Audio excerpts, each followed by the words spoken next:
has been. The chair recognizes the gentleman from New York, Mr. Nadler, for 5 minutes. Thank you. Let me just suggest, by the way, that that 1979 decision of the Supreme Court that a phone bill is not protected by the Fourth Amendment might not apply to a lot of this stuff today, given how pervasive and privacy invading this metadata has become compared to what could be done in 1979. So I don't know that I'd totally rely on that precedent to do everything that's being done. But let me ask you the following. Under Section 215, and I would also like to associate myself with the remarks that a dragnet subpoena for every telephone record, et cetera, every email record, although I know they don't do that anymore, but they could again tomorrow, and they did do it, certainly makes a mockery of the relevance standard in Section 215. If everything in the world is relevant, then there's no meaning to that word. Now, some of us offered amendments to narrow that several years ago, and in retrospect, maybe we should have adopted those amendments. But that's no excuse for a misinterpretation of relevance to the point that there is no such meaning to the word. Now, secondly, under Section 215, if you've gotten information from metadata, and you, as a result of that, think that, gee, this phone number, 873 whatever, looks suspicious, and we ought to actually get the contents of that phone. Do you need a new specific warrant? You need at least a national security letter. All you have is a telephone number. You do not have subscriber information, so you need the subscriber information. You would have to get probably a national security letter to get that subscriber information. And then if you wanted to do more, if you wanted to listen to the phone, then you have to get a particularized order from the FISA court directed at that particular phone of that particular individual. Now, is the answer you just gave me classified? Is what? The answer you just gave me classified in any way? I don't think so. Okay, then I can say the following.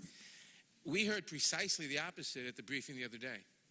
We heard precisely that you could get the specific information from that telephone simply based on an analyst deciding that, and you didn't need a new warrant. In other words, that what you just said is incorrect. So there's a conflict. I'm not certain it's the same. I answered the same question, but I'm sorry, I didn't mean. Well, I asked the question both times, and I think it's the same question. So maybe you'd better go back and check, because someone was incorrect. I will do that. That is my understanding of the process. Okay, I don't question your understanding. It was always my understanding.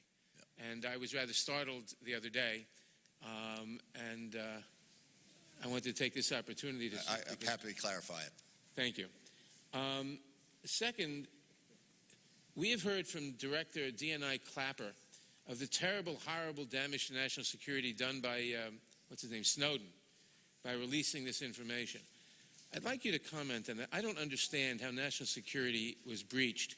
We knew publicly, from 2006 at least, from the report in the USA Today in May 11, 2006, about the basically the existence of a massive NSA database of metadata from domestic phone calls.